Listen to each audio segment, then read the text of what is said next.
Good evening. Welcome to the Granada Forum, an organization dedicated to the truth. At the end of the program, our speaker's presentation, there will be a question and answer program without restriction. Feel free to ask any question. That's the true meaning of freedom of speech. Even the press is invited to ask questions if any of them are here. As children, we are taught of a word called character. As adults, we seldom run into those with it. Least wise in the media or inside the beltway. It takes character to stand alone and, like David, challenge Goliath. Like Terry Reid of Compromised, like Gary Aldrich of Unlimited Access, like Chris Reddy of Death of Vince Foster, like Ambrose Pritchard of the London Daily Telegraph. We have men of character in our own midst. They seldom are forced into the limelight until the conduct of others that betray their public trust force the issue. The fabric of our society has been torn by some that have an agenda and have suppressed it. On November 15th of 1996, just 3 months ago, a dedicated true patriot stood his ground and did what we can appreciate. Picture in your mind's eye CIA Director John Deutsch on a propaganda mission to South Central Los Angeles to calm the waters as a result of articles that appeared in the San Jose Mercury News. He was hosted by Congresswoman Juanita McDonald's. Without blinking an eye, our speaker said, "I am a former Los Angeles Police narcotics detective, and I can tell you that the agency has been dealing in drugs in this country for a long time. It is my distinct pleasure and honor to greet in the behalf of the Granada Forum and introduce a man that deserves our respect and attention. Please welcome Mr. Michael Ruppert."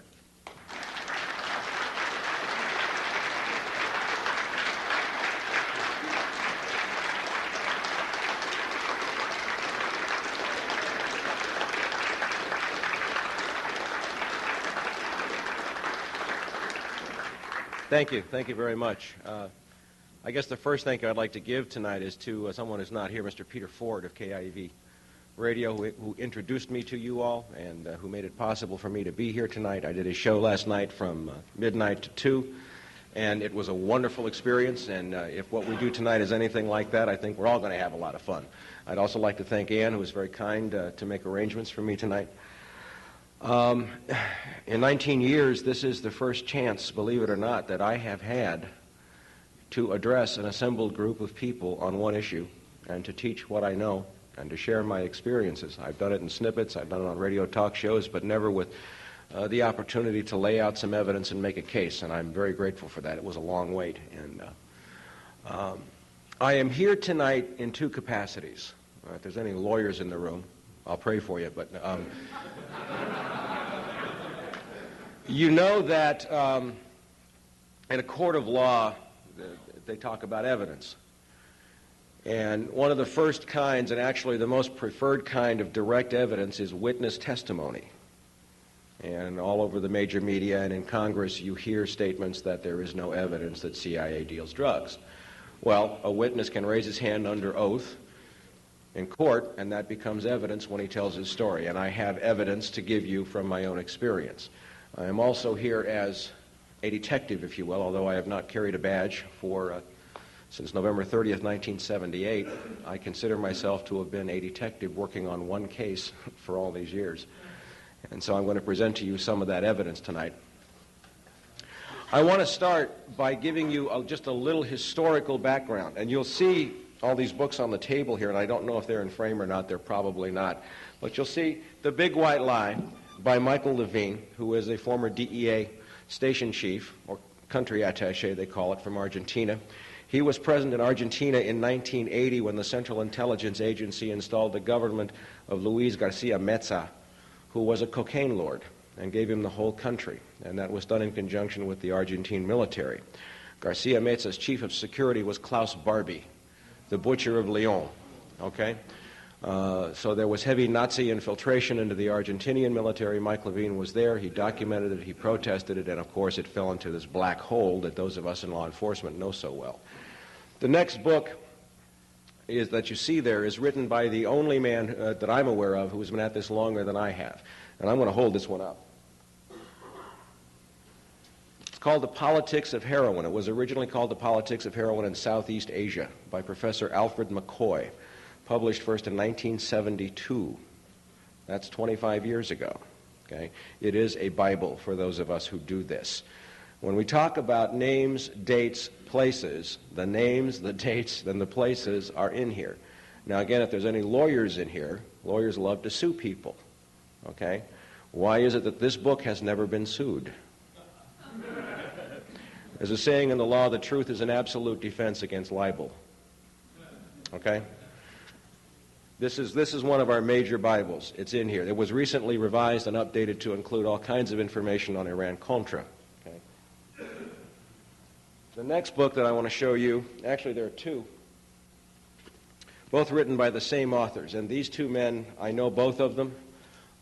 They're both brilliant men. Professor Peter Dale Scott is a professor of English, believe it or not, at UC Berkeley.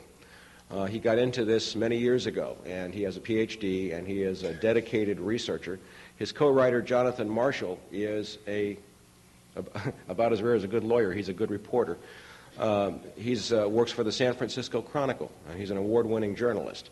Neither one of these two books, which name names, dates, places, times, quantities, relationships, documents, have ever been sued. Ever. Okay, so when Jack Blum, who was the chief counsel for the Kerry Committee during the Iran-Contra era, recently testified to your friend and mine, Arlen Specter. He said, "We don't need to go out and investigate. We know." What he was alluding to is what is contained specifically in this book, which is all about Iran-Contra. Names, dates, places, computer logs, everything, it's all in here. Okay? We already know. We don't have to investigate. We know the CIA deals drugs. Of course, the Los Angeles Times completely omitted any reference to Jack Blum's testimony in their stories. Okay? These two books will give you anything you need to refute. You could take Oliver North apart with about 10 pages from this book alone and bury him. Okay? The last book that I wanted to show you, it's almost impossible to get in this country. I wonder why. You can get it in Canada. Written by my dear friend Celerino Castillo. Celi was a DEA agent. He's a decorated Vietnam vet who served first in Peru, and then in the Iran-Contra era he served in Central America.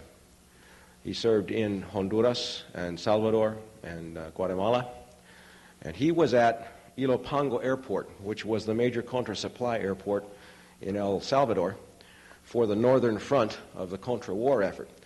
And he describes in this, at the airport, two hangars, hangars 4 and hangars 5. Now, he's got the records. Hangar 4 was the CIA hangar. Hangar 5 was the NSC hangar, both controlled by Oliver North. He recorded tail numbers. He watched the cocaine being loaded. He talked to the pilots. He got the flight plans. He watched as the planes were given gratis entry across the border into the United States. He wrote reports. And what happened was Ambassador Edwin Corr, who is now teaching at the University of Oklahoma at Norman, came to Celi and said, "Leave it alone, bud, it's a White House operation." That's evidence. That's a clue. Celi had this wonderful experience of going to a formal dinner at the U.S. Embassy in El Salvador. And the guest of honor that night was Vice President George Herbert Walker Bush. And so Celi was there and Bush was there, and they bring Bush over to Celi, and Mr. Vice President, this is Celerino Castillo, our senior DEA agent. And how do you do? You're, Mr. Bush, you're a hero for the country. And Celi said, "Mr. Vice President, I got to talk to you. There's something really wrong going on here. They're flying drugs out of 4 and 5, and CIA's behind it." And George Bush said, "Nice to meet you," and walked away. You know. Don't let anybody ever tell you there is no evidence. There is a mountain of evidence already in existence. Okay? It is irrefutable. It is ironclad. All right? Now, given that, I want to paint a little picture for you. I want to go back historically because my own experience is going to add a little dimension to this for you. Picture that I have a blackboard behind me, which I don't, okay? But say there's a blackboard, and we're going to say that right here is Southeast Asia. And then right here is the United States, and right here is South America, and over here is the Middle East, okay? Somebody was talking earlier about organized crime and CIA, and of course my opinion is CIA is organized crime. In the Second World War, some deals were made between the Office of Strategic Services and the Mafia in New Orleans. We were afraid of Nazi sabotage, so we took a guy named Lucky Luciano out of prison in New York. And and he guaranteed that there would be no sabotage on the docks in New York. We took a guy named Vito Genovese. I like that, Vito Genovese. And we let him go back to Sicily to spy on it so that we could invade Sicily when Patton went in there. Of course, they went right back into the drug business. They went right back into their operations. The bond is very, very close. Stop there. Fast forward to 1954. 1954, Dien Bien Phu. The French were kicked out of Indochina. Now, almost everybody knows that the Golden Triangle in Indochina is where most of the world's heroin has come from for a long time. It is the largest opium-growing region in the world. There are several others. The French, in order to sustain their war, had been paying the local tribesmen, the Hmong tribesmen, and Kuomintang, the Chinese who were kicked out of China, with opium, which was a long holdover from the British opium trade from the 18th century. When the French went out, we filled that void, and we sent some people to Indochina. Their names were Adderholt, Singlaub. Does that ring a bell to anybody? There was also a guy by the name of Paul Hellawell, and there was a guy by the name of Richard Stilwell. And these are the people that we sent into Southeast Asia, CIA, to take over where the French left. Extremely well documented. And one of the first things John Singlaub did, and one of the first things Paul Hellawell did, was to take over the payment of Kuomintang and other rebels with heroin. It was just the way you did business. As we moved closer to the Vietnam era, that trade began to expand because of the relationship between CIA and the Mafia. As we get to the Vietnam War, now again, picture I'm drawing on the board up here some other names. If we fast forward to the Vietnam era, I'm going to write some other names in Southeast Asia. Theodore Shackley, station chief in Laos, later station chief in Saigon. Richard Secord, anybody ever hear that name? Nah. Richard Armitage, anybody ever hear that name? Erich von Marbod, anybody ever hear that name? Okay. Von Marbod was in the military at the time, Department of Defense. They all worked extremely closely together. Tom Kleins is another one who was Ted Shackley's deputy in Laos. Extremely well documented. There are still living witnesses. There are Air America pilots still alive who later became involved in Iran-Contra. That we ran the whole war in Laos, which was completely outside of congressional oversight, with heroin. We've all heard the stories about heroin coming back in body cavities in the dead GIs. Air America, Air Heroin, okay, the Black Plains. In the last 19 years, I have spoken to more than a dozen former members of the U.S. Army Special Forces, the Green Berets, who were sometimes ordered to carry the heroin by CIA. We ran this whole war there on heroin money. That heroin money did not just pay for the war, it paid for a lot of other things. Now, what happened is, and the picture that I want to paint to you is, I don't know if anybody here is familiar with the disease of alcoholism, okay? I happen to be an alcoholic. I'm sober 14 years, okay? So I know a little bit about it. And what happens is that it's a progressive disease. One is too many and 10,000 is not enough. Once you take a little, you have to take more. And there's no way to stop until you crash and burn, until you eventually burn yourself out. What happened in Vietnam was that by 1970, the heroin trade had spilled over and we were selling it to our own GIs. 1/3 of the GIs in Vietnam were addicted to heroin when they came back. Okay, they were smoking it or tooting it. They'd get what's called a stomach Jones. Okay. So that war continued, I think, until a military-industrial complex kind of milked it for all it was worth, and until white middle America took to the streets. Okay? 1975, it ended. Now I'm going to tell you about my story because this is where I come into the picture. I come from a CIA family. I was born in Washington, D.C. My father was an Air Force officer. He worked for Martin Marietta, building the Titan 3Cs, which put up the Keyhole spy satellites. My father's cousin, Barbara, was CIA. Her husband, Sam, had been OSS even before CIA. They both did 25, 30 years and retired from the agency. My mother had been Army intelligence working in the code-breaking section in the Pentagon during the Second World War. So I come from a family of spooks, and I will tell you, it was a dysfunctional family.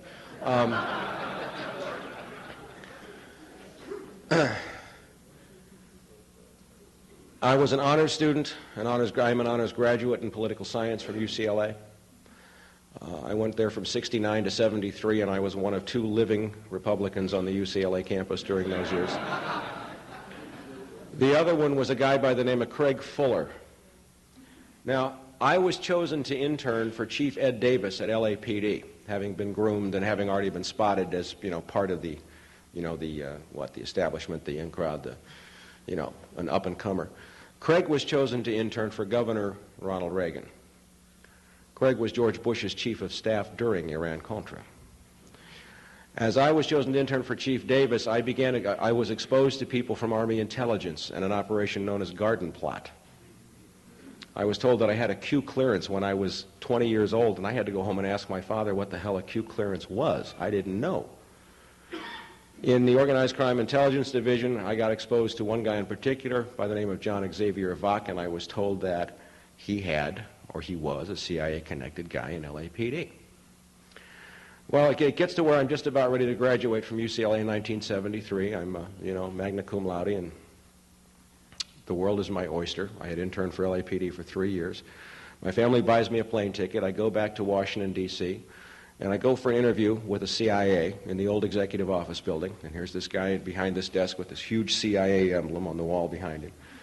And he says, Mike, I've looked at all your stuff. You're just a wonderful kid. You got a great background. You're in great shape. Blah, blah, blah. What we'd like you to do is to graduate from UCLA, join the CIA as a case officer, and a case officer is the highest rank within the agency.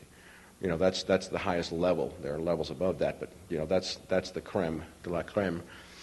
And we want you to then, after you're a CIA case officer, go back and go through the Los Angeles Police Department Academy, and LAPD will be your cover. I sat through the interview, and I got a stack of papers about that thick for my clearances, and I said, thank you very much, and I came back to L.A., and I threw them away, and I said, that's illegal, I don't want anything to do with that. I joined LAPD in 1973, was valedictorian of my academy class, went to work in an area called the Jungle, which is down near Crenshaw and Martin Luther King. Was having a great time. I was a good cop. I loved it. I never had so much fun in my life. I mean, it was what I wanted to do, and I thrived on it. I specialized in narcotics. And then I met and fell in love with a CIA agent. She came to my regular old cop bar, and we met and fell in love. This is what we call the unofficial recruitment. It was more fun than the one in the office, I'll tell you that. And she knew people in LAPD's intelligence divisions. I didn't even know who they were. She kept mentioning this general by the name of Lee Goforth, and I'm going, well, who the heck is he? Oh, he's a general, and he deals with terrorists. And I'm going, wow, well, sounds great. Then she'd mention organized crime figures, Carlos Marcello, New Orleans, Hank Friedman, Dan Horowitz, and other names like that. And then she'd tell me things out of my confidential personnel package at LAPD. There are 2 packages, one in your division and then a master one at Parker Center. And then after a while, when we got engaged, she said, I work for the government. My people are very interested in having you go to work for me, or for us. Bada bing, bada boom. And then she started taking trips, and she'd come back from Hawaii, and she'd say, yeah, I was in this room, and there were 50 kilos of cocaine and close to 1,000 M16s. Now, me being a narc, oh, by the way, LAPD, when I was in Watson, I confronted John Deutsch, said, he's never worked narcotics. Okay? United States Department of Justice Drug Enforcement Administration. Michael Craig Ruppert, that's me. I didn't get it for writing parking tickets. I just wanted to do that in case LAPD was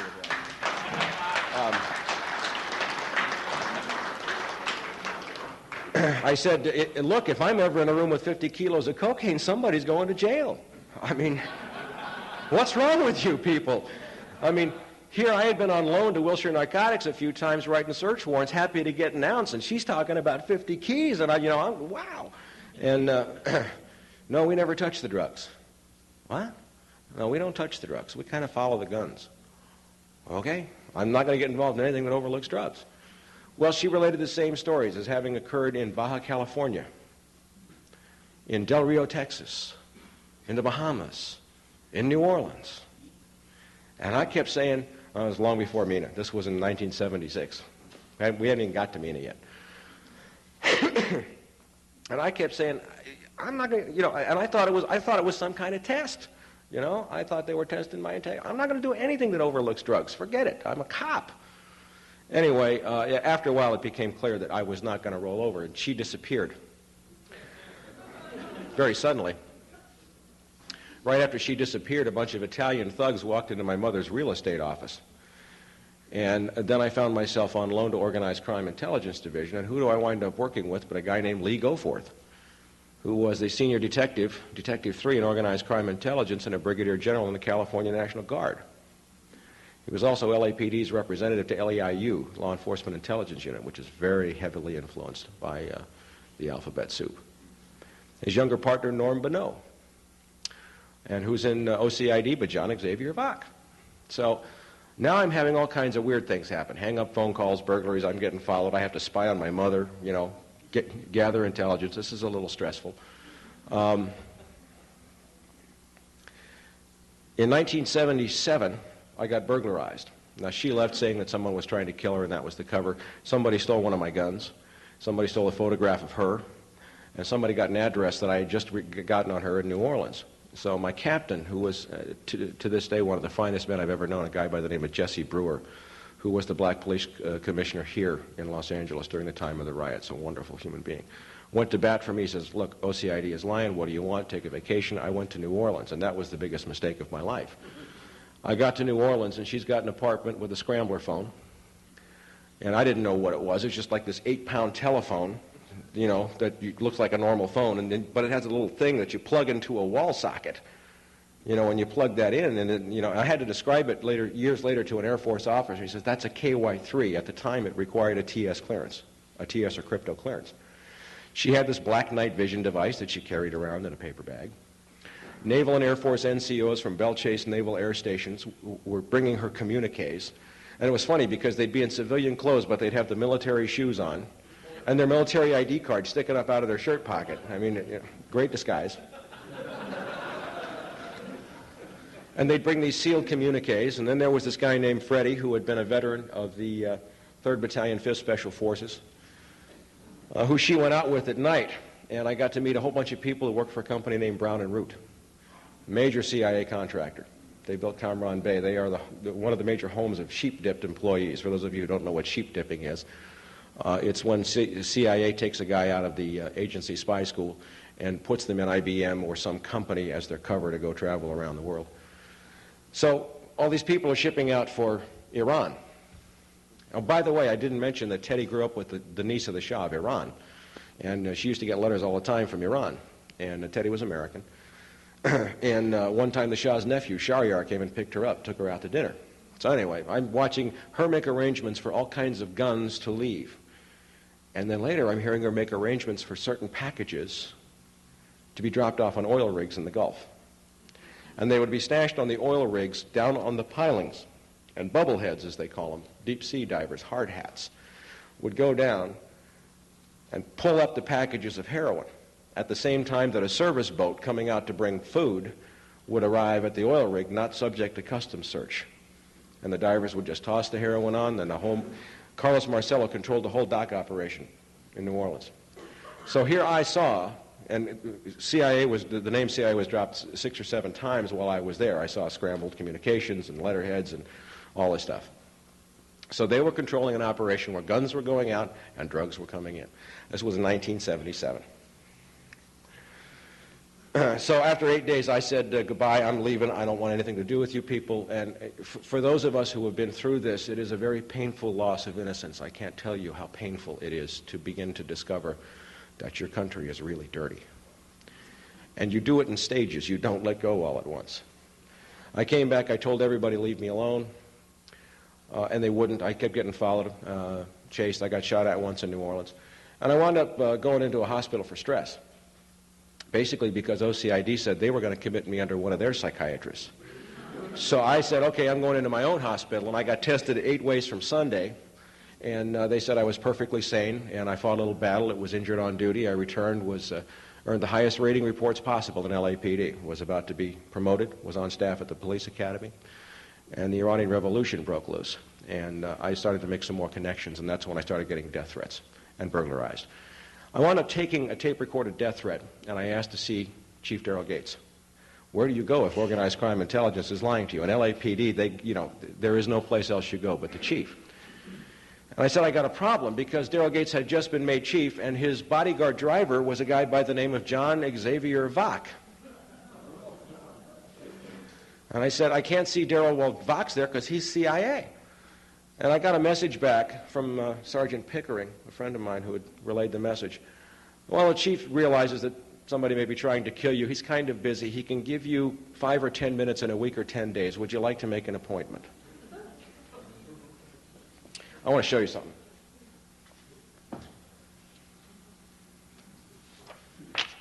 I'm going to be giving this out at the press conference at the rally that we're doing this weekend. This is from the Los Angeles Times, and the date on this is November 17th, 1984. Officers moonlighting probed.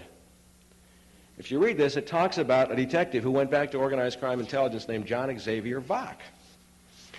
And then it says here, copies of official records of the California Department of Justice that contain information about criminal history of members of the Jewish Defense League according to the government code, turned over a transcript of the conversation between Glaulie and Earl to an employee of the Central Intelligence Agency who Rapasky identified as Jack Harmeyer. He was moonlighting for the Central Intelligence Agency on city time, and he was convicted in municipal court. Okay? No corroboration for my story whatsoever, right? Not according to the LA Times. I had alleged in 1978 that he was CIA. Okay? So I wound up resigning. I got an attorney, and I got an attorney who was a former FBI intelligence agent. Don't hold it against me. Look, we have to learn. I was way ahead of you guys on this. This was in '78.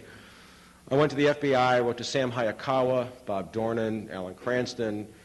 Sam Hayakawa was a very gracious and wonderful gentleman. He was the only elected official who ever went to bat for me in all of these years. He is the only one who ever did.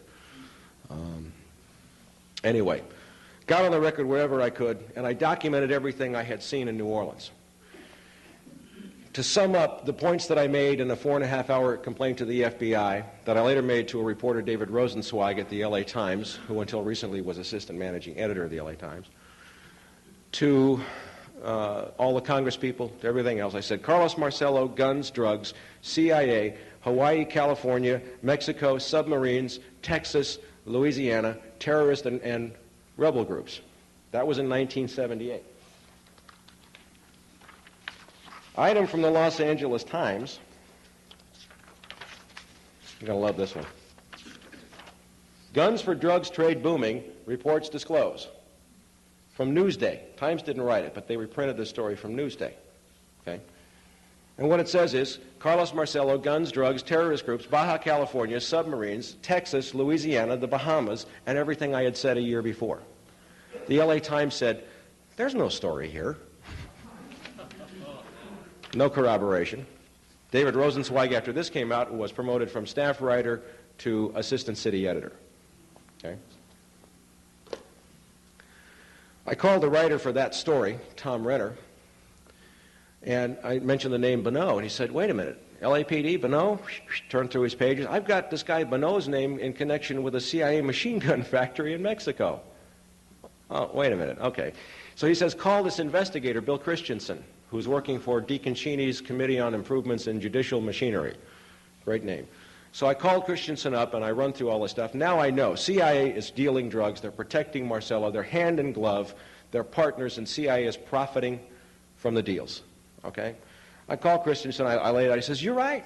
My offices are bugged. I'm getting followed. We were burglarized last week. This is a Senate investigator. This is in 1979. Okay. He says, we'll get you back here to testify. That was the first time I was promised I could testify. Short time later, I had to start looking for a job. I was a writer, and I'd been laid off from one writing job, and I couldn't find a job anywhere in this city, and I would see unmarked LAPD cars turning up outside of places where I go for interviews. After about 3 weeks, I took a job at a 7-Eleven store because I needed to eat. My first day on the job, somebody calls up and says, is Mike Ruppert working today? My second day on the job, I was arrested for selling liquor to a minor. The second time I was shot at after that, I was dead drunk. I was on my lawn. I mean, I really didn't care much anymore. And somebody shot at me. I didn't even bother to report it at that time. You know, I was just ready to give up. But you can't give up. That's what I found out.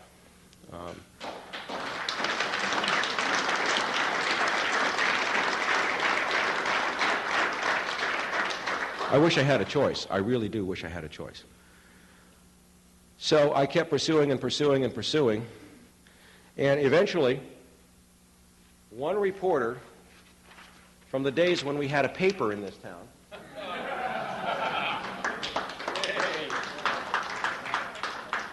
Randall Sullivan, I made the front page of the Herald Examiner 2 Sundays in a row, October 11th and October 18th, 1981. There's the full page. I love this part. It says, Mike Ruppert, perhaps LAPD's most intelligent officer. I really like that one. If I'm so intelligent, what am I doing this for? Okay, it lays out all the stuff about CIA, and it actually even finally mentioned down here, after the end of 2 parts in 2 weeks, CIA dealing drugs. So I am on the record in October of 1981. I even have documents back from the FBI saying that I said it back in 1980. So I do have a claim to some seniority here. What that gets me, I have no idea. Now, by this time, Ronald Reagan is president. Craig Fuller is assistant to President Reagan for Cabinet Affairs. Craig Fuller's name turns up in this article. I had a letter from Craig. Anytime you're in Washington, come and see me. I'd love to see you.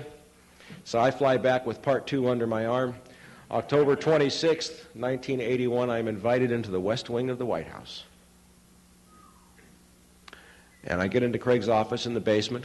Now, the Senate was going to say that, Senate Intelligence was going to say I was never there, because 2 original White House letters were burglarized from my home just 3 months ago. The same day that a senior investigator for Senate Select, Al Cummings, called me and asked me if I had original letters on White House stationery. He's been very helpful, by the way, though. I mean, he told LAPD he was doing an active investigation. Yeah, we were trying to get these letters, and everything Mike says is true, and we had trouble faxing them and all kinds of shit. Excuse me, I said a bad word. So anyway, I get into Craig's office, and just for the record, Craig's office, if you're looking at the West Wing, you go in through the portico, you take a hard right past the receptionist, and on the far side of the reception area, there is a very steep and narrow staircase because it's built over so many years. You go down to the bottom of the staircase, you take a hard right and come back, and he had the corner office facing Pennsylvania Avenue and 17th. Tell me I wasn't there. Okay. I sat in his office and we talked for a while, and then I said, Craig, you look, CIA's really heavily infiltrated LAPD, and CIA is complicit in bringing drugs into this country, and it's wrong. Now, I'll tell you exactly what Craig said. He did not move, he did not breathe, he did not anything until I changed the subject. Okay? Not, oh my God, I'm a public servant, and what you're alleging is a great outrage to the American people. It's an offense to the Constitution and any sense of decency possessed by any human being anywhere in the world. Not, my God, this is terrible, somebody needs to look into this, this is awful. He just sat stone silent. And then George Bush made him his chief of staff in the second Reagan term. Now, I remember walking out of the White House and saying to myself, self, where do I go now? So I came back to Los Angeles, and it was one of several times I tried to put all this behind me, and of course events just kept catching up again, because in 1981, Oliver North was just getting started. Now, in January of 82, I went to UCLA, which was my school, and I sought out the ranking expert on Middle East affairs in the political science department, a guy named Paul Jabber. You're going to love this story. So I go to Paul Jabber's office. Now, by now I've pieced some stuff together about why the guns are going and where they're going. And I've narrowed it down to probably the Kurds, maybe the Baluchis, and it had to do with arming a group in Iran to fight somebody, mildly in connection maybe with the revolution, but I wasn't sure. But I had names of people like Shackley, and we'll get to that in a minute. So he says, my God, Mike, your analysis is brilliant. Did you know, by the way, that I was a CIA consultant and a State Department consultant for Jimmy Carter? Do you ever feel like God's following you around with this stuff? And I said, no. And he said, listen, I have secrecy oaths, and I have these agreements that I've signed. I can't tell you outright.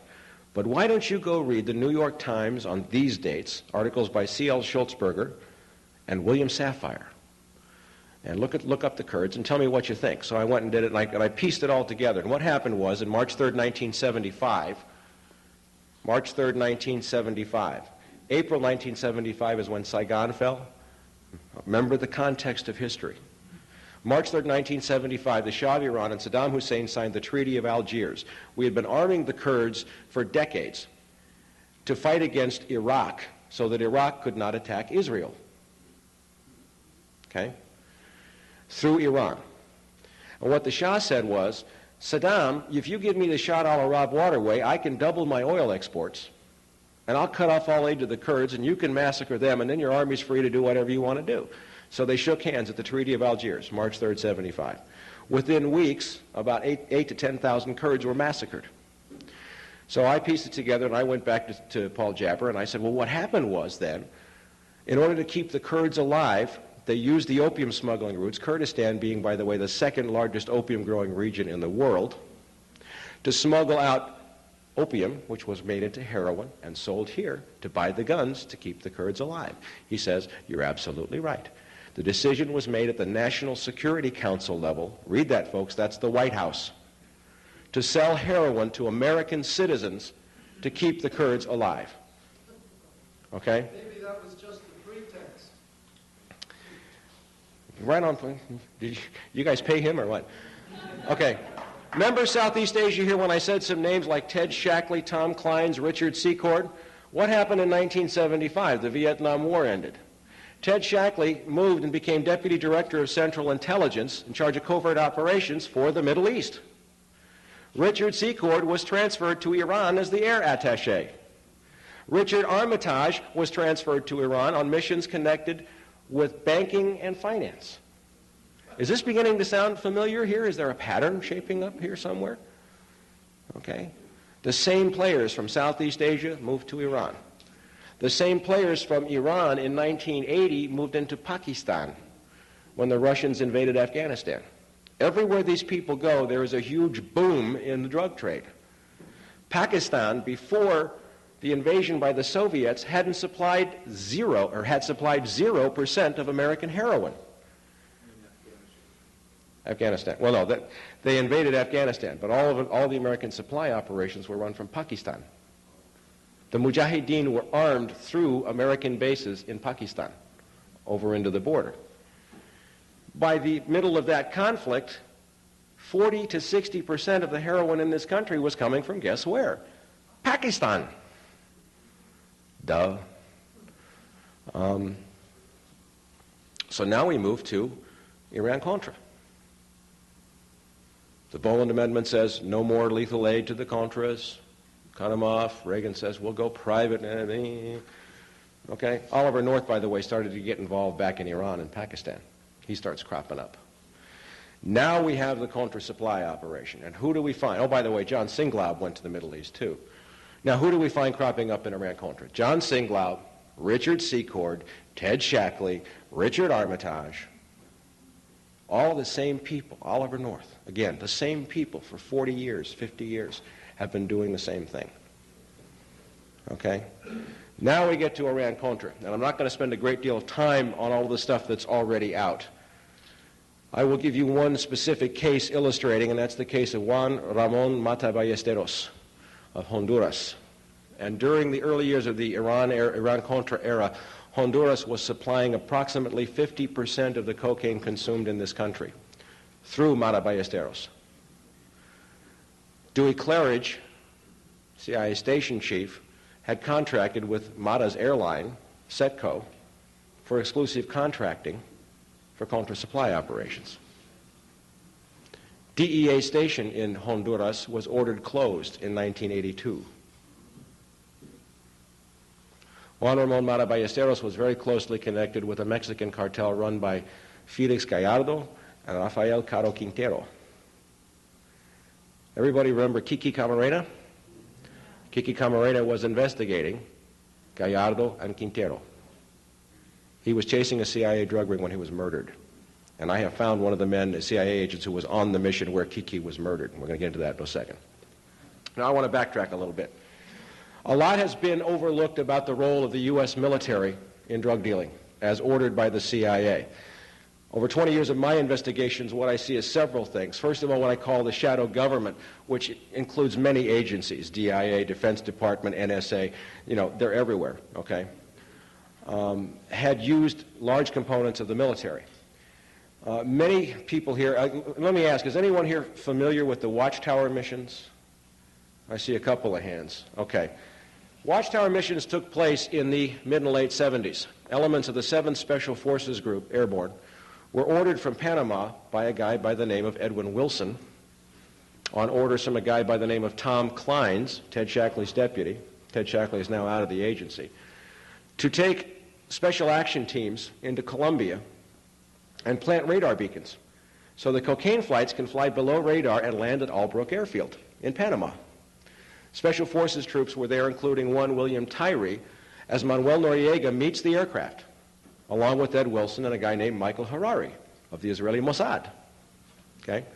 There were 3 series of these missions, each commanded by a different Special Forces colonel. All of these Special Forces colonels are dead. Actually, there are 5 Special Forces colonels who have been murdered: Baker, Rowe, Cutolo, Malvesti, and Bayard. Okay? It centers around an affidavit called the Cutolo Affidavit. These are some of my documents relevant to Watchtower. And I'll tell you right up front that the affidavit of Ed Cutolo, colonel at 10th Special Forces, he went from the 7th to the 10th, this is the cover sheet, was not written by Colonel Edward Cutolo.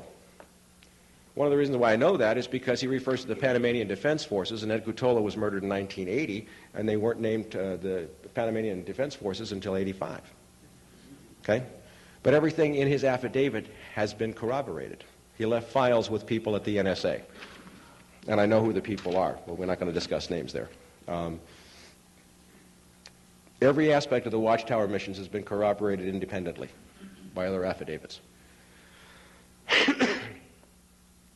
We fast forward to 1978, 79, 80. Cutolo is now commander of 10th Special Forces Group Airborne at Fort Devens, Massachusetts, and we have an operation known as Orwell. Due to the massive CIA drug operations, they were afraid of leaks. Now remember, when I left LAPD, it was November 30th, 1978. Orwell was at its peak then. Army Security Agency, Special Forces personnel, military intelligence personnel were ordered to bug and wiretap courthouses, politicians, anybody who had any knowledge. We have affidavits from people who pulled mics out of courthouse walls in Massachusetts. They did John Kerry, they did Tip O'Neill, they did anybody, any politician who might expose these operations. Now we have a Sergeant Bill Tyree who's on these missions, who had been on the missions in Central America, who had been ordered to do these surveillances, and he wanted out. He got sick to his stomach. He had enough. This was not American to him. His wife had been keeping diaries. They murdered his wife, and they framed him for it. We have affidavits from people saying he wasn't even at the murder scene. We have a letter from the district attorney who prosecuted the case, who was gay, who was being blackmailed by Special Forces, saying, please destroy the videotape showing the murderer other than Tyree coming out of the bedroom window. Okay, there's so much proof that he's been in prison now 18 years. I talked to him yesterday. Okay, and as we move along with this case, we get more and more information about Watchtower. This, I will hold up for you here, this is what the Army has to say about Watchtower.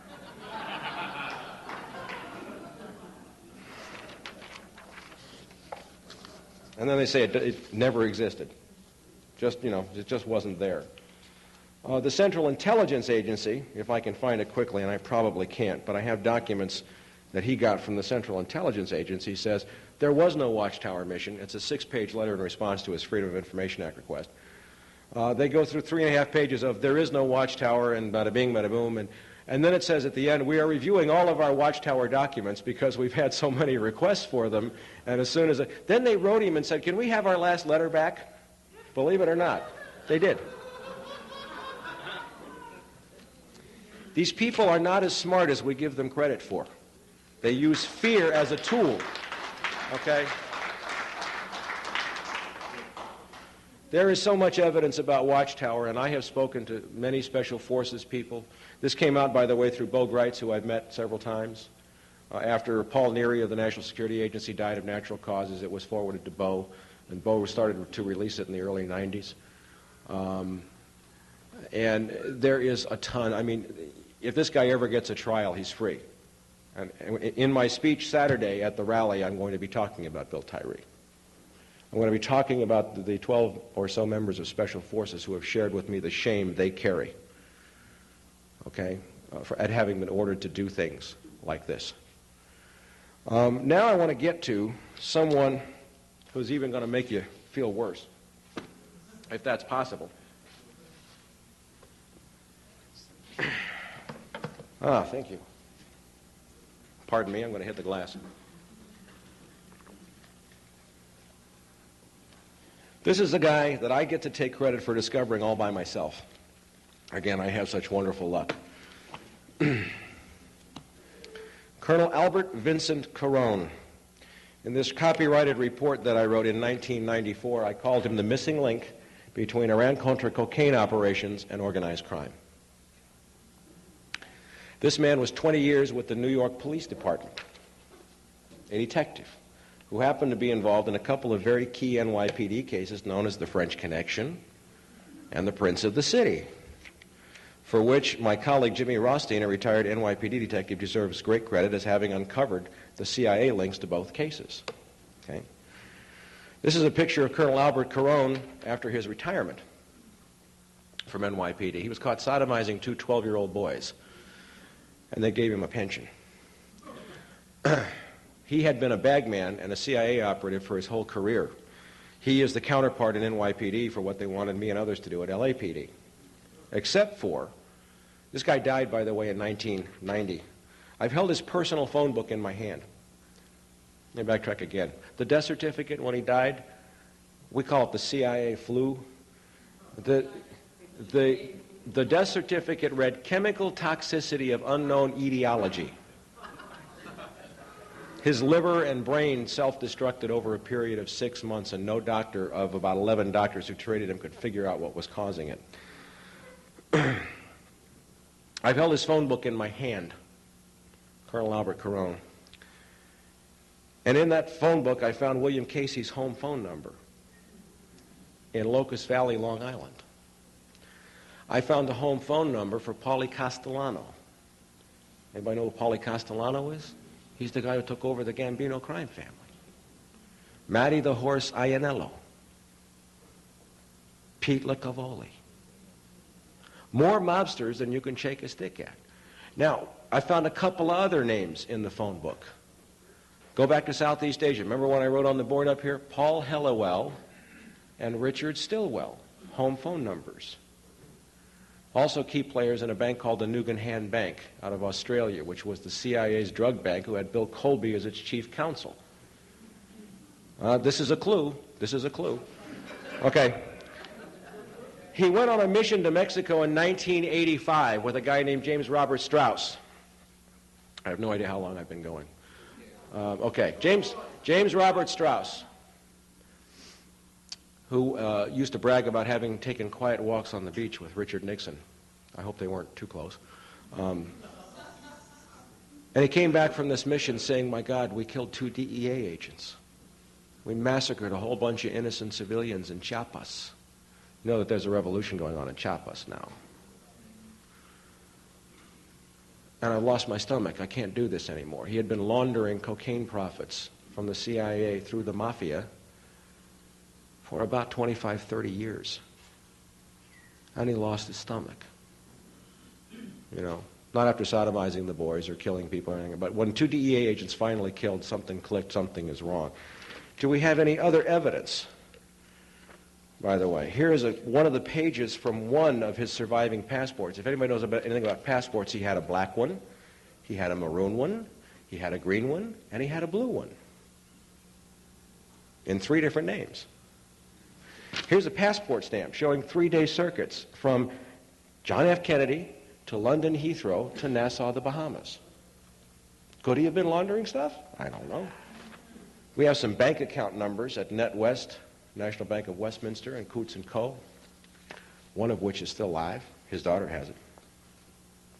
We have military records. We have travel records from Strauss, Downing & Associates. His partner had an insurance company, but for a guy who sold insurance domestically, why would he need to go to Johannesburg, Hong Kong, London, Kuala Lumpur, Seoul, Luanda, Angola, the Jersey Islands? They do a lot of laundering in the Jersey Islands off the British coast. Casablanca, Madrid.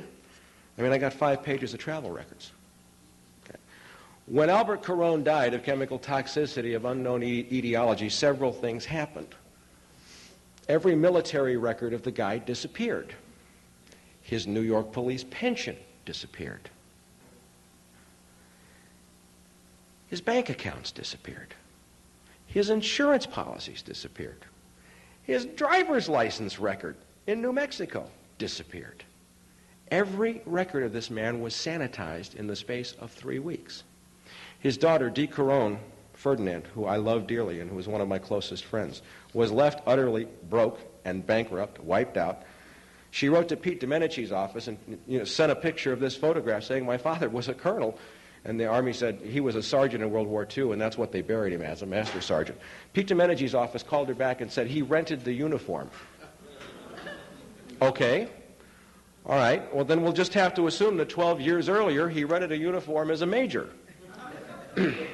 with exactly the same decorations.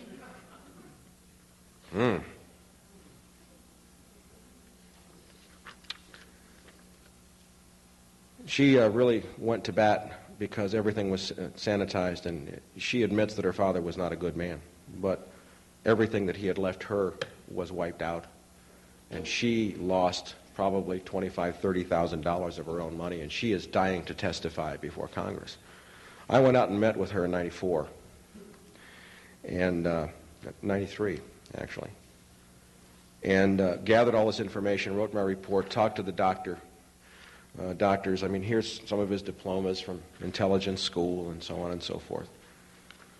And he was he was involved with people flying drugs in and out of Mid-Valley Airport, and Mid-Valley is a counterpart to Mena. The only reason why Mena is so popular now is 2 reasons: because of the size and quantity of drugs and because it was Bill Clinton's state.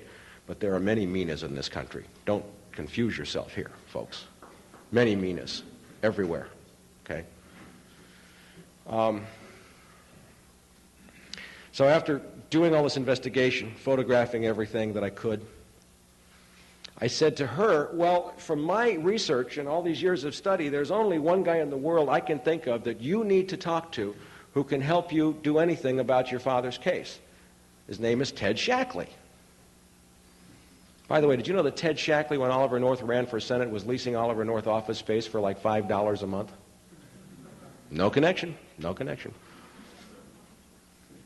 So she finds a guy named Robert Mayhew, who's living in New Mexico. Mayhew puts her in touch with Shackley.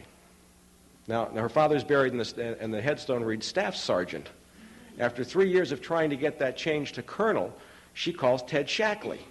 6 weeks later, the headstone says Full Colonel. We have before and after photographs. We have a copy of the order, which she's an Italian from Brooklyn. She stole it. What can I tell you? We have a copy of the order directing the change, okay? No connection whatsoever. This case, if we pull this one, we'll really pull it apart. But how many cases like that are there? There's dozens. There's dozens and dozens and dozens of cases. I want to talk about one more case. Anybody recognize this guy? Colonel Jim Sabo. full colonel, United States Marine Corps, Chief of Air Operations, El Toro Marine Air Station. Murdered in 1991. Now, what's significant about 1991? Cold War had been over for about 3 years. Iran-Contra was over. Why was he murdered? This guy, by the way, was about as straight arrow as you can get, devout Roman Catholic. His wife went to Mass every day. He went, every day that he could. The family man of doom, the best family man you could ever imagine. Spotless Marine Corps record. He caught C-130s flying onto El Toro with 1,000-kilo loads of cocaine. His brother is one of the main speakers at our rally on Saturday, Dr. David Sabo. Now, the Naval Investigative Service said that he committed suicide. Now, why did they say he committed suicide? Because he sent a bookcase to his son on a military flight that was flying empty from point A to point B. And they were going to ruin his career for that dishonor. It happens all the time, folks. If the space is empty anyway, who cares? And he says, you're not going to do that to me. He was going to blow the whistle. According to the Naval Investigative Service and the Marine Corps, Colonel Jim Sabo went out into his backyard with a 12-gauge shotgun, shoved it so hard into his mouth that he sheared off the uvula at the back of his throat. Now, if you're going to commit suicide, why do you put yourself through all that stuff just to commit suicide? The funny thing about the Sabo murder case is that he aspirated blood for 10 minutes after they said he blew his brains out. Now think about that for a minute, folks. If you're dead, you're not breathing. How can you aspirate blood after you've killed yourself? It's impossible. They also found a deep skull fracture on the back of the skull right back here with a hematoma. You don't hematoma, it doesn't sound like it sounds like a dance. You don't get hematomas if you're dead. That's a result of the body trying to heal itself and fluid rushing to the wound.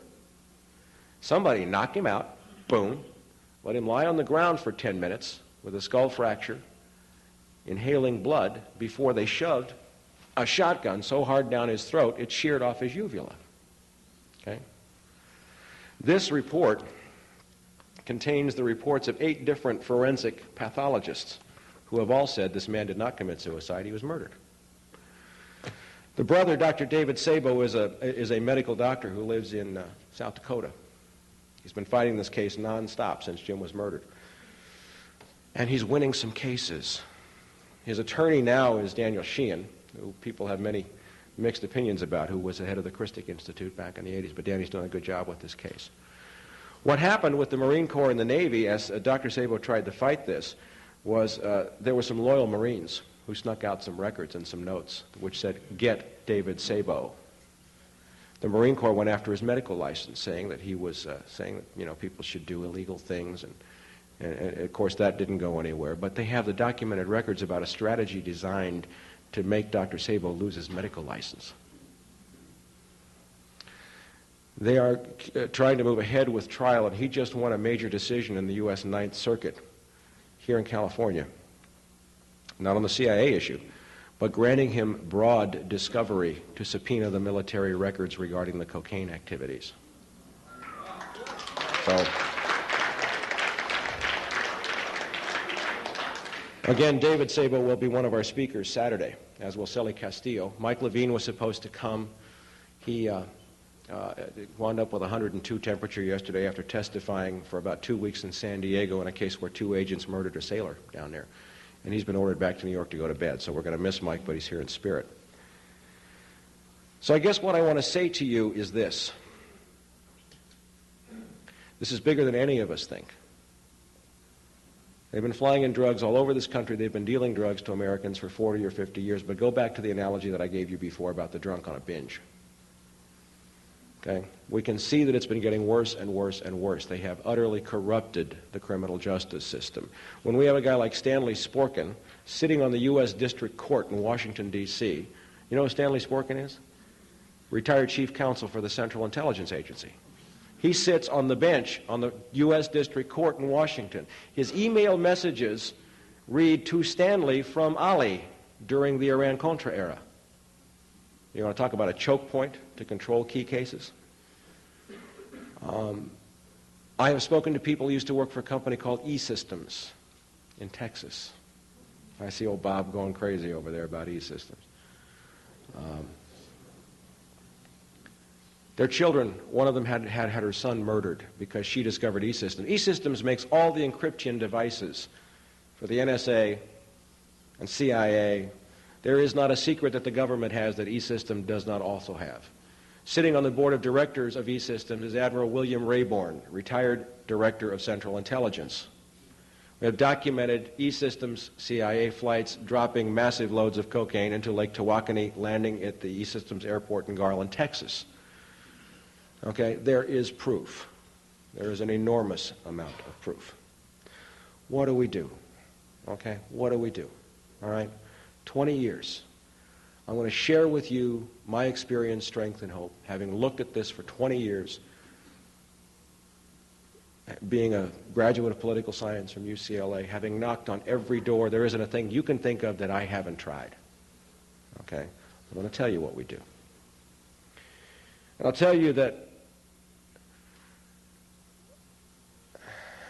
there were times for me in the 20 years that I've had incredible depressions, incredible heartache, incredible disillusionment, utter hopelessness, knowing and believing that I was going to die and never see a day of justice. And I'll tell you, I think I'm beginning to understand how a slave felt, knowing that he was going to die, and that neither he nor his children would ever have any hope of seeing freedom. And there were times when I thought, and I used to manage the largest gun store in the state, B&B. And I got so much good information out of B&B because we sold to all these feds, and they'd come in. I'd say, yeah, come on back and shoot this MP5. And the guy would just start blabbering all kinds of stuff to me. It was wonderful. There were times when I wanted, like others, and I will not criticize them, to go to the hills. You know, I have no family. I've never had children. I was told that if I ever had children, they'd kill them. Then I thought about going to the hills and giving up and waiting just for a chance to go out fighting. But I will tell you what I have learned in 20 years, that it takes more courage to stand up and talk than it does to fight.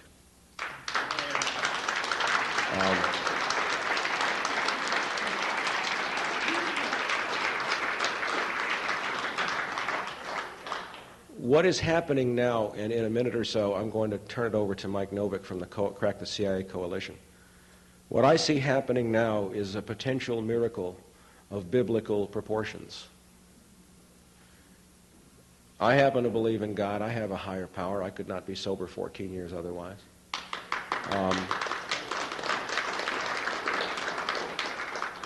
I do not believe that my God has ordained for me suffering. I don't believe that he has ordained an Armageddon. I don't believe that he has asked me to do anything but to do the right thing in faith one day at a time. What's going to happen Saturday is that, in one sense, the lion is going to lay down with the lamb. These people who are in the Crack the CIA Coalition, of which I have been a part now for, I guess, about a month or so, 6 weeks, whatever, are people you would not ordinarily associate with. On a daily basis, I work hand in hand with a former Black Panther. Okay? There are people from socialist organizations, and there are people from labor parties, and there are black militants, and there are Indians and Hispanics and Democrats, you know.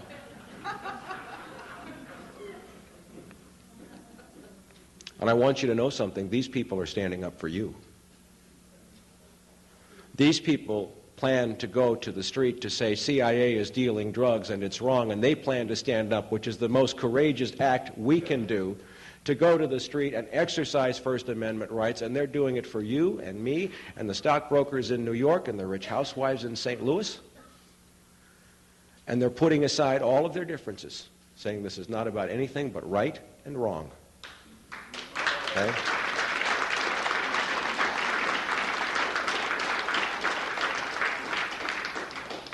See, what the agency, what the shadow government has done for so long is to pit us against each other, black against white, against rich, against poor, against gay, against straight, against cop, against... We've been turned, and we react. Last night I was on the show at KIEV, and this guy calls in and goes, well, it's the communist conspiracy, and you got Tom Hayden endorsing this, and my God, and they're going to start violence, and it's the communist take. And I said, wait a minute, hold it, just a minute. Sure, there were communists, and they weren't good people, but how about the fact that we brought all these Gestapo and SS into our special forces and our Central Intelligence Agency? Those are Nazis. I said, why don't we just do this like I'm a cop? I don't care what political party a bad guy belongs to. I just want to make the arrest.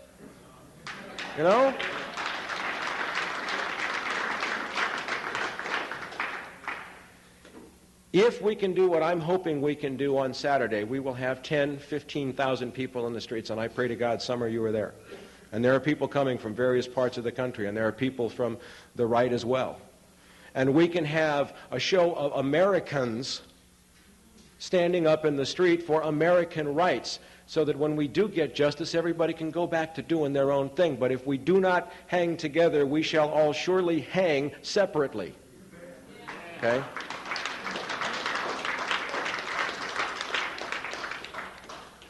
We're trying to do something which is really dangerous. And if we pull it off, we're going to scare the bad guys to death.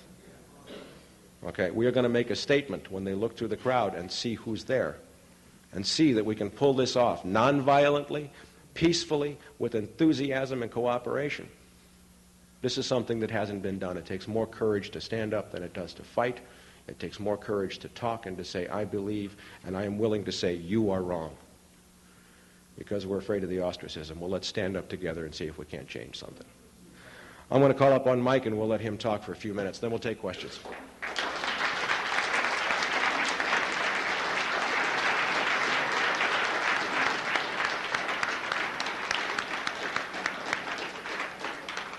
Well, talk about a tough act to follow. That's a pretty amazing set of facts, but really the life that this man has lived to come to this moment and be here with us, I think, is incredible. And I really want to thank Mike for his tremendous courage and his openness to just deal with the truth and to speak the truth and to, face the consequences of that. And I think it's something we all have to do. And I am here basically tonight to tell you a little bit about the Crack the CIA Coalition and about the demonstration. There are flyers here, and we'd like to urge you to take some flyers and pass them out in the next day or two to bring people. We want this to be as massive and as broad and as open and as democratic a demonstration as is possible to have. We have a set of principles of unity, and the principles are that we are opposed to the crimes that the CIA has committed against the people of this country and against other people around the world.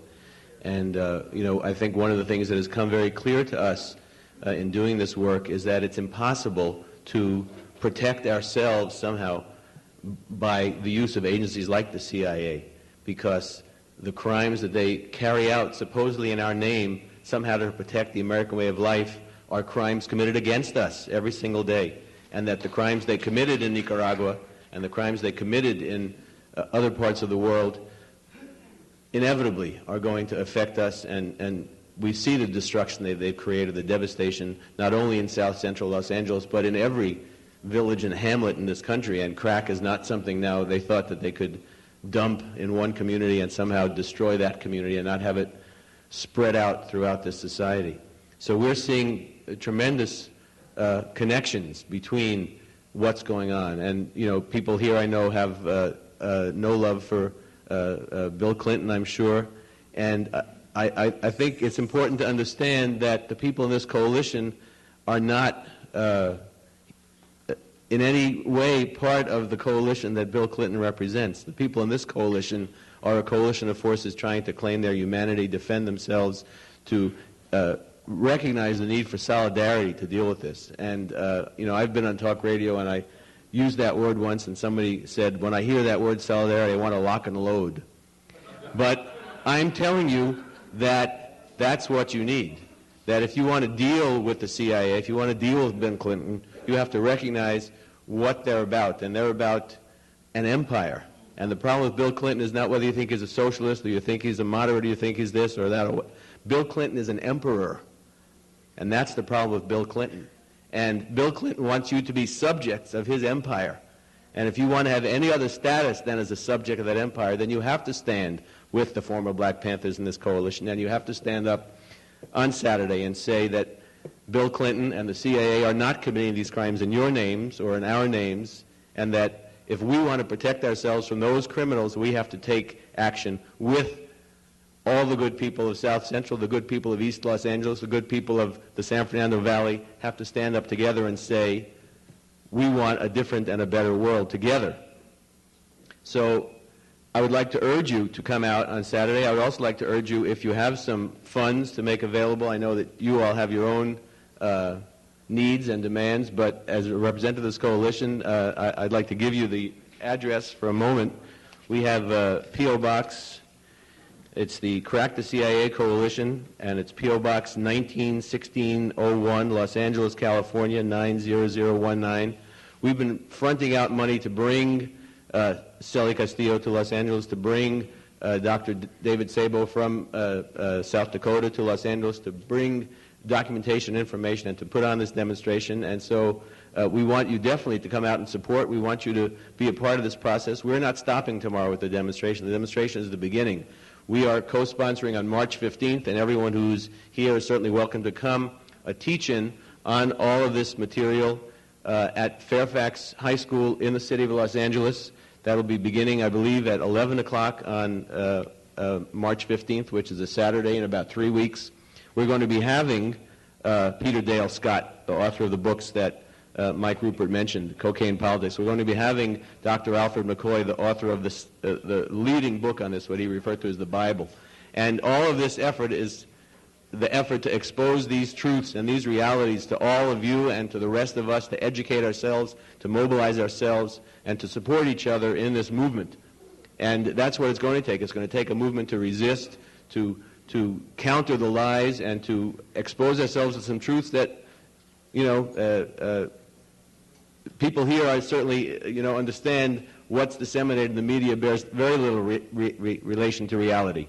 But you might want to rethink some of the things that you have absorbed from those same media, criminalizing and castigating and demonizing people on the left who might have something to share and something to offer you, demonizing people who've stood up. There's a man named Michael Zinzin, for example, who is involved with the gang troops, a former Black Panther, not closely involved in this coalition, but he is somebody who files were taken out of the LAPD to prevent him from running for the city council in Pasadena. These crimes go on and on and on, and they will not be stopped unless people stand up and say no more. So we're trying to do that on one particular day, but in a very long-term way, and we're happy to dialogue about these things, and I thank you for the time. I thank Michael for his tremendous presentation, and I think we all owe him a tremendous debt of gratitude.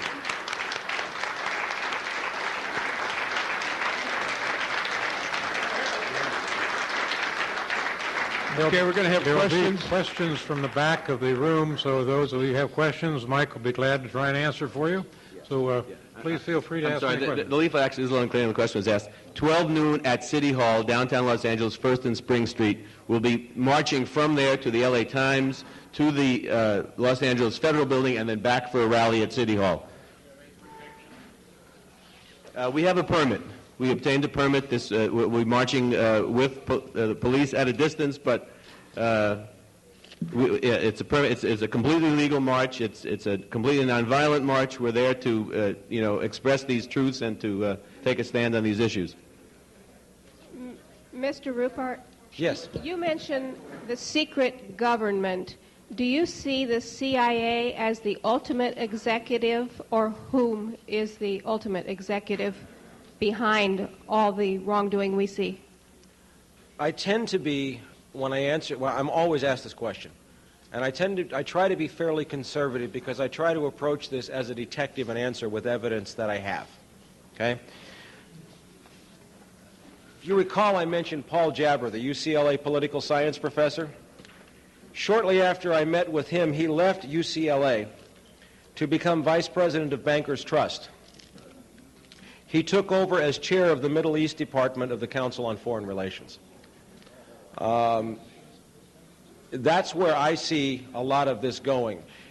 The more I try logically as a detective using intuitive, inductive logic to get to the bottom of this, I come to banks. That's where I come. I come to banks. And, of course, most of the banks are foreign-owned, especially. Follow the money. That's the bottom line. Do you know if Brian Quigg is all right? I assume you know him. Who? Brian Quigg of Phoenix. He's the one with the Internet site with all this material that you have been speaking about this evening. Yeah, I'm not familiar with him. Oh, you don't know him? No. The book, L.A.'s Secret Police. Mike Rothmiller. Is that fairly accurate? Yes, I know Mike Rothmiller. And what's very interesting about that is that Mike touched on a couple of things. LAPD has been heavily, heavily infiltrated by CIA for a long time. Bill Parker, who was the legendary chief here, hated the FBI. And he invited CIA lock, stock, and barrel to come into LAPD. And then there are documented cases during the Iran-Contra era of one detective named Hamilton of organized crime intelligence coming off an airplane with the Mexico City Chief of Police, Arturo Durazo, who was under indictment for drug corruption, from the Bahamas. What's an LAPD detective doing with the Mexico City Chief of Police on a flight from the Bahamas? Daryl Gates made a statement in 1992 that the only position he would consider in a second Bush term would be Director of Central Intelligence. My question for Daryl is, what are your qualifications? Okay.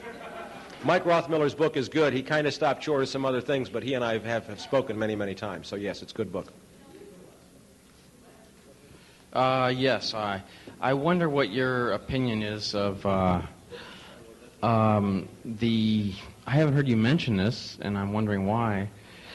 The kind of pulls the rug out of all the law enforcement agencies around the country, and has been advocated by the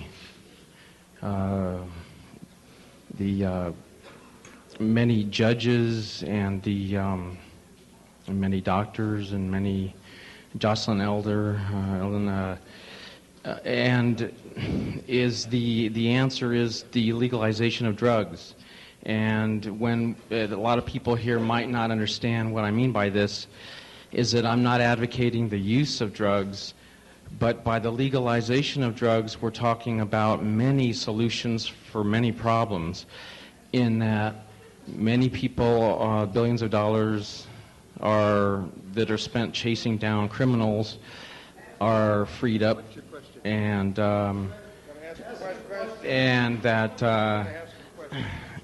that many crimes committed by these so-called druggies aren't committed because it's legally gotten. I guess I'm wondering what your opinion. I mean, it's just the simple solution for a whole lot of problems, and I'm hoping everybody here thinks on this for a while, because it is the awesome solution for a whole lot of awesome problems.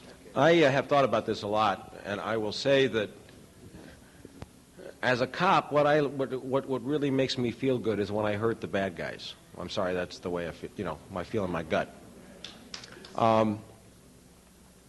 The way we hurt the bootleggers was to legalize alcohol. I do not advocate necessarily legalizing drugs, but maybe in certain cases decriminalizing drugs might be an answer. However, we're dealing with a situation. Historically, the British in the 1800s established their whole economy on a trilateral trade, growing opium in India, selling it to the Chinese, getting silk, taking it back to Britain, and making textiles. And that set up the cash flow of the British economy. That's the model. The difference is now that we're poisoning ourselves, which is really ugly, okay? But there was a report, which I have not seen, but several congressional staffers who I know, and Bob, if he's still here, probably knows it too, prepared by the House Banking Committee, chaired by Henry Gonzalez, which said something like, if all the drug money were withdrawn, the 8 largest banks in the Western Hemisphere would collapse. That would create a depression the likes of which this country had never seen before. So we have to use some thought in really how we approach the problem. So anyway. Yes, the problem is not the CIA. The problem is organized crime, the Democrat and Republican Party. And the real problem is that we do not have a policy of putting the cocaine cartel out of business and destroying the cocaine cartel. Instead, you're destroying the American people. My question is, why aren't you putting the blame on the Democratic Republican Party and organized crime, and why aren't you pointing out that we have no policy to destroy the cocaine cartel? That's what you'd be using the opportunity Saturday morning for. I just was pointing out about the guy with the phone book with Paulie Castellano and all of that, so I think I was talking about organized crime. Yes. Yes, last night on Peter Ford's show, you mentioned that you had sent the material to Ross Perot, and he had called you twice, but I don't know what he said. Could you elaborate a little more on that conversation? Yeah. Again, from the Los Angeles Times.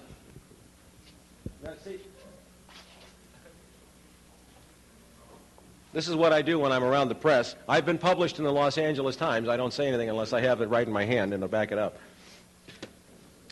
The Los Angeles Times ran this story in 1987, January, about Ross Perot backing Richard Armitage into a corner. If anybody knows Richard Armitage, he's 6'4" and bench presses 430 pounds. Okay? And this short little floppy-eared Texan with a big nose got him in a hallway in the Pentagon and backed him into a corner. And the issue was CIA dealing drugs, Armitage's involvement, and the POWs connected in Laos who were left behind. Okay? Ross Perot was sent to go see Vice President George Bush. And Bush said, go see the FBI, and threw him out of the White House. Ross Perot cost Bush the 1992 election. Okay?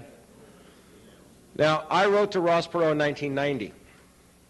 And I sent him all the stuff and my stories and everything. And one day the phone rings, and it goes, Mr. Ruppert, this is Ross Perot. How are you? And I'm going, Jesus, and I just came out of my chair. It was him.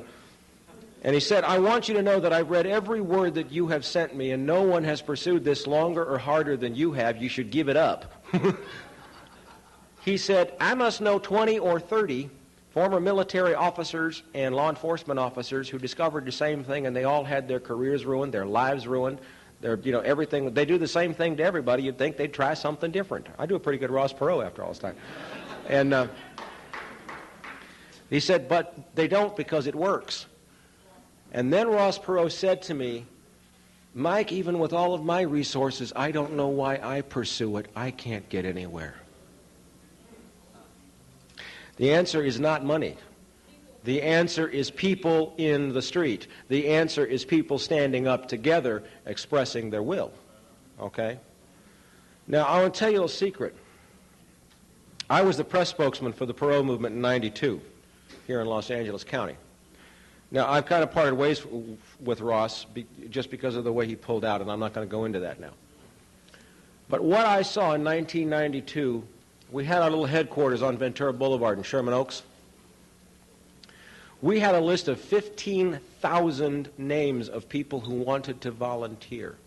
People who had never voted before in their lives. People who had never held any hope that there was any way that their voice could be heard in this country. And what Ross Perot did was to tap into that wellspring of discontent which is lying just beneath the surface in this country. And that's what we're trying to do with this rally and with this demonstration. It's there. We want to reach that critical mass so that the people who know or suspect or just feel in their gut that something's wrong will come forward. Mr. Ruppert, I hope I'm not going over something that you already covered, but I came in late tonight. I wanted to know, Daryl Gates made a statement that he was part of the CIA. Did you cover that, or do you know? And if so, what was his job, or what was he doing? In 1962, I believe it was, Daryl Gates was captain of LAPD's intelligence division. And there's a well-respected author named Bill Turner, who's a former FBI agent who's written a number of books. And he describes this incident where a guy named Dennis Maurer was out with a bunch of right-wing paramilitary guys in the desert, way north of Lancaster. And they were throwing hand grenades around and shooting machine guns and, having fun. And up roars Captain Daryl Gates of LAPD's intelligence division, way out of his jurisdiction, and says, knock it off. And they said to Daryl Gates, well, it's okay, CIA told us we could be here. They gave us the stuff. And he said, screw you, I am CIA. And I'm telling you to stop. Well, there was an undercover Long Beach policeman in that group who wrote a report which made it into the files. So that was the answer to that question. Yeah. Mr. Ruppert? Yes. Yeah. I wonder if you could comment on reports that I have heard that a great deal of the money funding and indeed creating National Coalition to Ban Handguns, Handgun Control Incorporated, and various other activist groups and individuals in the gun-grabbing, anti-constitutional, so-called gun control movement has its source in CIA-affiliated and CIA-front organizations as part of a calculated program to disarm the American people. I have not seen any direct evidence of that. But I fall back on the old line, if it walks like a duck, if it quacks like a duck, and there's duck feathers everywhere, we've probably got a duck. One of the things that I have studied a lot is something called the Hegelian dialectic, which says you create a problem, and then you solve the problem, and in solving the problem, you get the end result that you were after to begin with.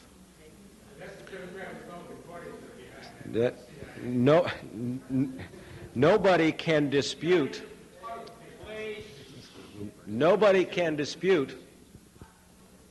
the fact that we have seen utterly repressive laws, especially vis-a-vis asset forfeiture, being imposed upon us, laws which begin to scare me.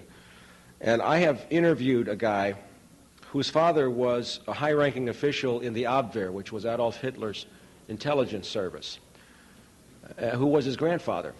And he used to tell his grandson, who was now a very good friend of mine, if he didn't lose the Second World War, if he just changed venues. Okay? So it's beginning to sound like that here, yes. Yes, Mr. Ruppert, you mentioned earlier that our economy has become hooked on drugs. I wonder to what degree our major political parties have become hooked as well. How much drug money has flowed into campaign contributions, do you think? Again, I don't have any direct information on that, and I really only answer stuff that I know directly, but there is so much drug money. I mean, if you look at what happened in Mina, and there are 2 retired Army CID investigators. Gene Wheaton is very public, and I know Gene well, who estimate the amount of drug money flowing through Mina at $40 million a month, and through the Arkansas Development Financial Authority, which is what made Bill Clinton a hero in the state of Arkansas. So, yeah, it's probably there. Mr. Ruppert, I want to congratulate you on your courage, sir, and I wanted to ask you if you had any assistance from former Officer Rothmiller, wrote the book L.A. Secret Intelligence Police. I just said a few minutes ago, I know Mike. We have spoken many times over the years. Yes, we share a lot of views. His book's a good book. He and I actually worked patrol in Wilshire Division at the same time, so, yeah. Hi there. I don't know if I want to rub elbows with Tom Hayden, but I'll take it on your word that it's a good thing, the march. But I have one question. Do you know what happened to former CIA Director Colby? He supposedly died mysteriously. Well, you know, supposedly drowned. Yeah, right. My attorney called me up the day they found his body and wanted to make sure I had an alibi. No, I don't know personally. I've just received an updated copy of the Franklin cover-up, which contains some very disturbing questions about Bill Colby's death. But I don't have any direct knowledge, but who knows? I have 2 questions. Your bravery is astounding the past 20, 25 years of your investigation. Is your life still in danger today, and is there any contracts out on your life? And secondly, what is the whole purpose of the rally, and how are we going to bring all these people to justice in the end? First of all, no, I wouldn't know if there was a contract out on me. I haven't been shot at for a long time. I'm fairly well known now, and they tend not to kill people who are fairly well known. The problem is you can get so well known it doesn't make any difference to Martin Luther King, Bobby Kennedy, et cetera, but I'm nowhere near that big yet, so I think I'm safe for a while.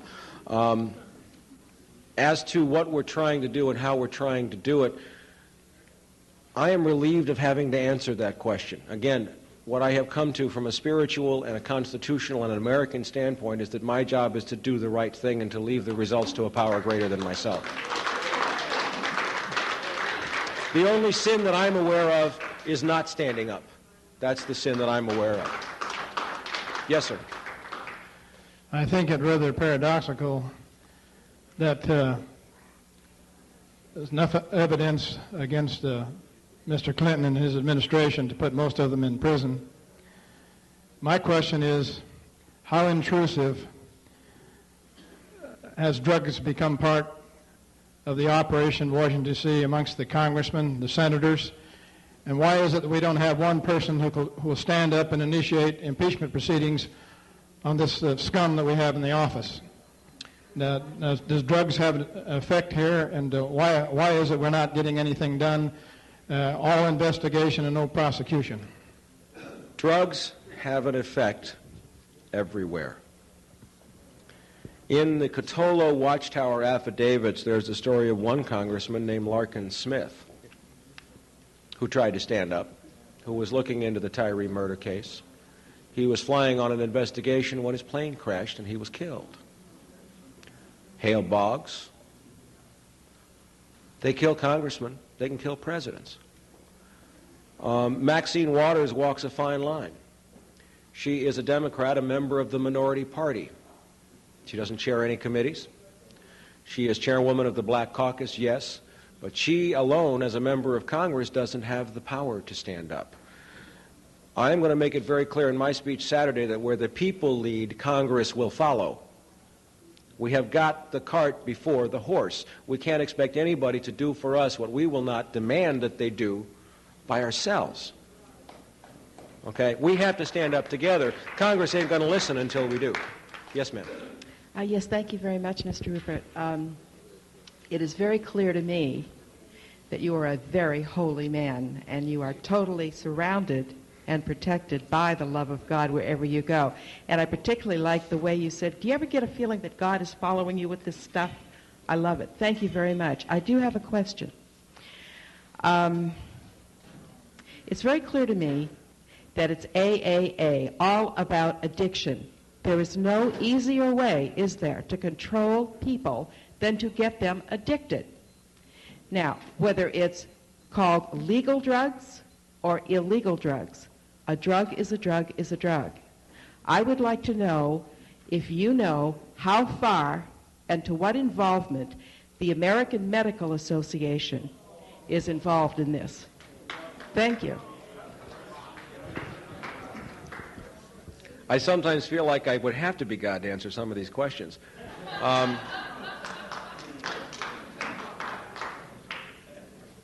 Let me put it this way. We have all heard stories about a dysfunctional family where a father is molesting a young daughter. And there are other children in the family, and there's a wife, and we look at these tragedies and we see how the wife ignores what's going on, and the other children ignore what's going on. For the sake of maintaining the family image, for the sake of looking good, out of the fear that if they expose what's going on, the father will turn his rage against them, and that's a dysfunctional family. This country is in that state of denial.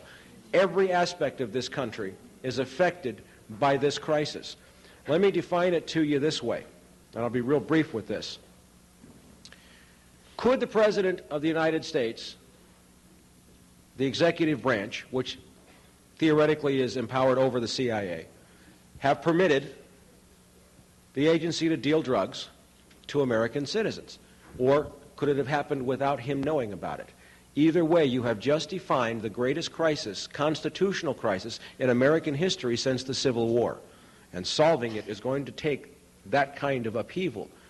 Leadership in this will have to show that we can do this nonviolently, in a healthy way, in the American spirit, not in the German spirit, not in the Russian spirit, not in the Chinese spirit, but in the American spirit. Yes, I appreciate that remark. I would like to have us all remember that what I believe you have described this evening is not a man-made battle, but we are wrestling against principalities and powers in high places, and basically that is a spiritual problem. And we're not going to go out here as a group of people and conquer this in our own strength. It'll be like David putting on Saul's armor. It doesn't fit. It only weighs us down. But I believe it's in 1 Chronicles where it tells us, if my people who are called by my name will humble themselves and pray and turn from their wicked ways, then will we hear from heaven, and I will heal their land. And that's what we've got to come back to. We're kidding ourselves here, sitting here thinking, now I appreciate the rally, and I support it wholeheartedly. But as a group, we're kidding ourselves if we think we're going to go out and do this in our own strength. Only history will be repeated again and again.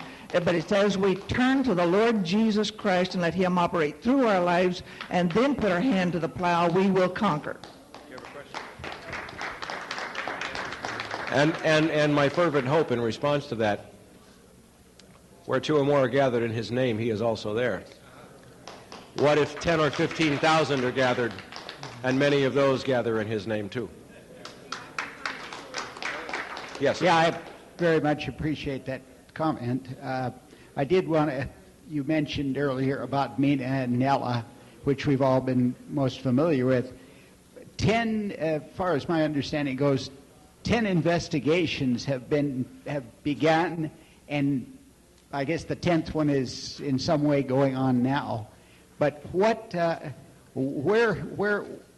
has caused these all to end, and the information, the myriad, tons of information that have been gathered to not result in any meaningful action? The way this country works is that unless it shows up in the Washington Post, the New York Times, the Los Angeles Times, Time, or Newsweek, officially it doesn't exist. Mm-hmm. And there can be investigations until the cows come home. And, you know, the information is out there. We have it. I have it. Everybody else have it. Dozens of other witnesses have it. Gene Wheaton has it. Terry Reid has it. I've spoken to Terry several times, okay? The point is that we have to make something happen in the collective consciousness to get it out to where somebody admits it openly. Mike, just one moment on that. You know that we know two boys, we know two young teenage innocent boys were killed, and we know a number of other people relating to those deaths were also killed. And we do know that enough information is extant to make a case. It seems to me that a rifle shot has to be fired in order to break through this wall instead of these little hammers banging away. Some focal point has to be singled out and just hammer it through till it breaks the dam. You raise a beautiful point. Mike wants to say something in a second, but let me talk to that point for a second. I have met all over the years, I have met people who were angry with the IRS, and I have met people who were angry over many, many different righteous, justified causes. But they have been a Tower of Babel. As I view this from a political standpoint alone, I see the single issue of CIA and drugs as being the one single issue which can crack the armor. And when will the armor crack? The armor will crack when a farmer in Iowa and somebody in St. Louis and Wisconsin and Colorado, who's middle America, who's, wakes up and catches on to this, that's when the armor will crack. And as far as I'm concerned, and I have many opinions about many other issues, publicly I speak only about CIA and drugs, because that's the one where I think we got a chance to win. Mike wants to say something. Yeah, I wanted to briefly say exactly that. The people have talked here about the Republican and the Democratic parties, and one of the things they always talk about is wedge issues. And they always want to try to drive a wedge. They want to drive a wedge between blacks and whites. They want to drive a wedge between Latinos and whites, between blacks and Latinos. They're constantly looking for issues on the theory of divide and conquer. And when they mean conquer, that's what they want to do. They're not just talking in figurative terms. And we're looking for some cement. We're looking for things that are going to wedge us together in a way. And we're looking at this as we say, crack the CIA. We want to find something that is going to affect the conscience and the consciousness of many, many people to see our commonality and our common struggle. And I wanted to respond to... We want to destroy not only the cocaine cartel, but we're saying this is much bigger than the problem of cocaine. This is a systematic. In other words, before there was cocaine, there was heroin. Before there was heroin, there was opium. Before there was opium, they were selling liquor to the Indians. Before there was, they traded slaves for tobacco. and addicted people. This is going back half a millennium and longer. I just want to say that one of the things about this coalition that I think will distinguish it is that we are not actually trying to get the government to do anything about this, because we understand that they are the problem. We are trying to affect ourselves. We're hooked into the recovery movement. It's not only, here's one person who says, I'm an addict, an alcoholic, whatever, but there are many, many people in the black community, groups called Mad Dads, many people who are saying we have to take the responsibility to transform ourselves, and by doing that we will transform this government and society. We're not expecting them to solve this problem for us. Michael, I'd like to thank you first for coming this evening, standing up, saying what you said. I respect you. I appreciate your being here this evening and what you said. I have a brief observation myself, and I'd like to get your response to it. And the observation is that Thomas Jefferson said that we need a revolution every 20 years. The last time the people of this country stood up and told the government enough is enough was 25 years ago, when we told them we'd had enough of Vietnam. And I think it's time for the people in this country to stand up and say, enough is enough, and we've had it. And if that's a revolution, and we can do it peaceably, in the streets like we did 25 years ago, but peaceably, then I'm 100% behind it, and I think it's an idea whose time has come, and there's nothing that's going to stop it. And I'm very glad that you're doing what you're doing, because we need it. Thank you. Your response, anybody else's response? All I can say to that is ditto. Yeah, I just want to make a comment that I think that rally will be real important to this, neighborhood in bringing it out to light to the average public, how you aren't just hurting yourself when you use drugs, but you're hurting your country. And it's okay if people want to hurt themselves, but when you realize, and then people that are out there using realize that it's actually hurting their country, and their country's behind it, and you're sponsoring something that's going to break your livelihood apart and your other people, I think it's going to be bring a lot of light to the neighborhood. So, thanks. I think you're right. Last question. Okay. Yes.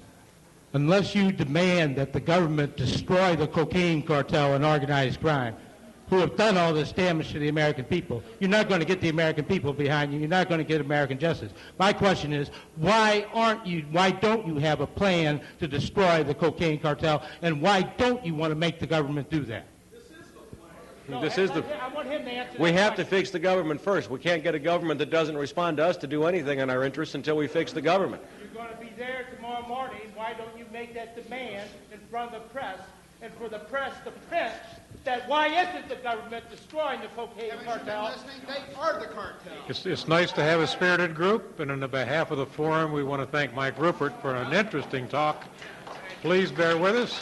Looking forward to having you come back. I do hope you do. Thank you very much. Appreciate it. In the meantime, got a quick announcement here. Helping Hand Fund.